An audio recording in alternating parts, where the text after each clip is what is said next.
आज हम इस वीडियो में बात करने वाले हैं ईसीएस बंद कैसे करें, ईसीएस हमेशा के लिए कैंसिल कैसे करें।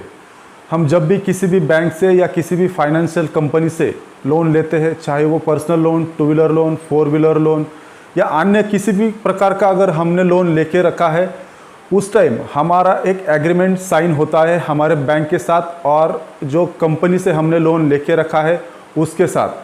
तो ईसीएस के द्वारा हर महीने हमने जितने का लोन लिया है उसके अगेंस्ट एक पर्टिकुलर अमाउंट हमारे अकाउंट से हर महीने डेबिट हो जाती है ईसीएस के द्वारा, जो ईएमआई होता है। तो आज हम इस वीडियो में बात करने वाले हैं कि यहाँ पे अगर हमें ईसीएस कैंसिल करना होगा, बंद करना होगा, तो वो कैसे करें। क्योंकि बहुत सारे लोगों को ईसीएस के द्वारा बहुत सारे चार्जेस भी यहाँ पे कंपनी की तरफ से लगाए जाते हैं, या cheque bouncing charges, EMI bouncing charges, ऐसे बहुत सारे यहाँ पे चार्जेस हो जाते हैं। तो लोग यहाँ पे ईसीएस कैंसिल करके उसे मैनुअल तरीके से उसे भरना पसंद करते हैं। तो इस वीडियो में वही हम क्लियर करेंगे, उसी पे आज ये वीडियो हम बनाने वाले हैं। तो मेरी आपसे रिक्वेस्ट है, वीडियो एंड तक देखिए, कहीं भी स्किप ना करें। नमस्कार दोस्तों, मेरा नाम है नीलेश और आप देख रहे हैं टीएनएस टेक्निकल चैनल। और आपने अभी तक चैनल को सब्सक्राइब नहीं किया तो मेरी आपसे रिक्वेस्ट है, चैनल को सब्सक्राइब कर दे और बेल नोटिफिकेशन को ऑन करना ना भूले, क्योंकि ऐसे नए नए टॉपिक पे वीडियो हमारे चैनल पे आते रहते हैं। तो मेरी आपसे रिक्वेस्ट है, चैनल को सब्सक्राइब ज़रूर कर दे। तो चलिए करते हैं शुरू।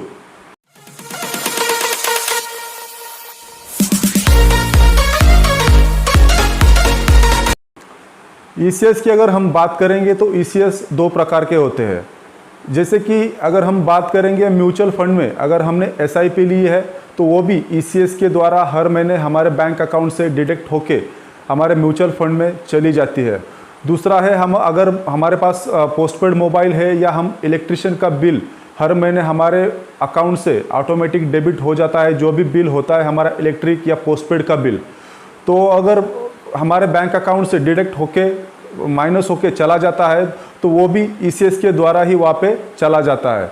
और दूसरा होता है लोन कैटेगरी का, यानी कि लोन कैटेगरी में हमने पहले ही बात की कि लोन कैटेगरी में personal loan, two wheeler loan, four wheeler loan, home loan, ये ऐसे बहुत सारे यहाँ पे लोन हो सकते हैं। तो यहाँ पे हम जो पहली कैटेगरी है, जो कि म्यूचुअल फंड, पोस्टपेड बिल या इलेक्ट्रिशियन बिल, इसके बारे में हम बात करेंगे कि इसको अगर हमें क्लियर करना है हमेशा के लिए, ये ईसीएस मैंडेट यहाँ पे हमें बंद कराना है, तो वो कैसे करें।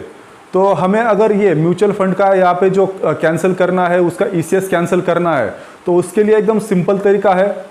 हमें पहले हमारे जो बैंक अकाउंट है, जो भी बैंक अकाउंट हमने वहाँ पे लिंक किया है हर महीने डेबिट होने के लिए, जो पर्टिकुलर अमाउंट है वो डेबिट होने के लिए, तो हमें हमारे बैंक में जाना पड़ेगा और वहाँ पे ईसीएस कैंसिलेशन का वहाँ पे हमें एक फॉर्म भर के देना पड़ेगा। जैसे ही हम वहाँ पे ईसीएस कैंसिलेशन का फॉर्म भर के देंगे तो वहाँ पे हमेशा ध्यान रखें कि आपको वहाँ पे आपकी डिटेल भी डालनी है, और आपने जो भी ईसीएस वहाँ पे स्टार्ट किया था, चाहे वो म्यूचुअल फंड, पोस्टपेड बिल या इलेक्ट्रिशियन बिल, तो उसकी आपको वहाँ पे डिटेल वहाँ पे भरनी पड़ेगी। और वहाँ पे आपको जिस डेट को आपका जो ईसीएस है, आपका वहाँ पे ईएमआई या वो अमाउंट आपके अकाउंट से माइनस हो जाती है, तो आपको वो डेट भी वहाँ पे मेंशन करनी है, आपको डाल देनी है। तो उसके बाद आपको वो फॉर्म बैंक के पास सबमिट कर देना है। जब आप बैंक के पास वो फॉर्म सबमिट कर देंगे तो वहाँ पे 30 दिन के अंदर आपका जो भी वहाँ पे ईसीएस मैंडेट है वहाँ पे कैंसिल हो जाएगा। आपको बैंक के तरफ से वहाँ पे कोई भी प्रॉब्लम वहाँ पे क्रिएट नहीं होती, क्योंकि आपने ये सेविंग के लिए या आपने ये आपके खुद के खर्चे के लिए आपने ये ईसीएस चालू किया होता है। तो वहाँ पे बैंक आपको कोई भी क्वेश्चन या कोई भी प्रॉब्लम आपको क्रिएट नहीं करती, तो आपको ये एकदम आसानी से ये ईसीएस आप कैंसिल कर सकते हैं। चलिए अब हम बात करते हैं दूसरे कैटेगरी की। दूसरी कैटेगरी है लोन ईसीएस के बारे में। तो अगर हमने किसी भी बैंक से या किसी भी एनबीएफसी से लोन लेके रखा है और उसका ईएमआई हमारे बैंक अकाउंट से हर महीने डिडक्ट होके चला जा रहा है, तो वहाँ पे अगर हमें उसे कैंसिल करना है, उसे बंद करना है, तो वो कैसे करेंगे।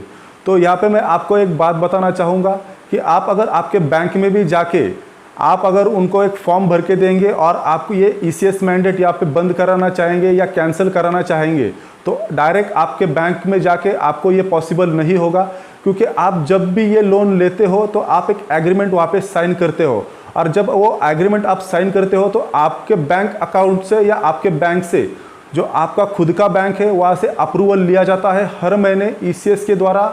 ईएमआई डेबिट होने का जो भी आप लोन लेके रखे हैं उसके ऊपर आपका जो भी ईएमआई बनता है वो हर महीने आपके बैंक अकाउंट से अपने आप ही पर्टिकुलर डेट को कट हो जाएगा।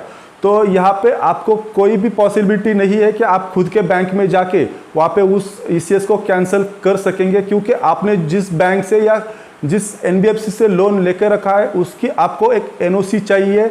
तो जब आपके पास उसकी एनओसी होगी उसके बाद ही उस ईसीएस को आप कैंसिल कर सकेंगे।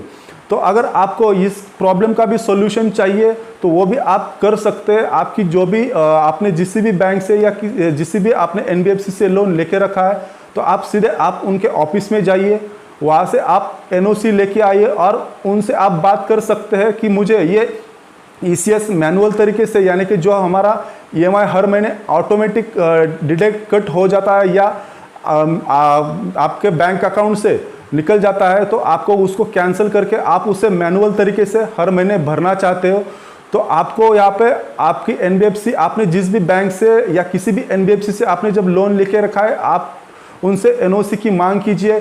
जब आपके पास उनकी एनओसी आ जाएगी तब आप आपके बैंक में जाके उस एनओसी के देके फिर उसके बाद ही आपका जो ईसीएस मैंडेट है वहाँ पे कैंसिल हो जाएगा। लेकिन इसमें बहुत सारी दिक्कतें होती है कि जब भी आपने लोन लेके रखा है तो आपको एकदम आसानी से कोई भी बैंक या कोई भी एनबीएफसी यहाँ पे आपको एनओसी नहीं देती, क्योंकि आपने जो एग्रीमेंट साइन किया होता है तो उसके बाद आपका जो ईसीएस के द्वारा जो ईएमआई है वो हमेशा के तरह वहाँ पे डिडक्ट होना चाहिए। तो इसके लिए आपको एनबीएफसी या कोई भी बैंक आपको यहाँ पे एनओसी नहीं देगा।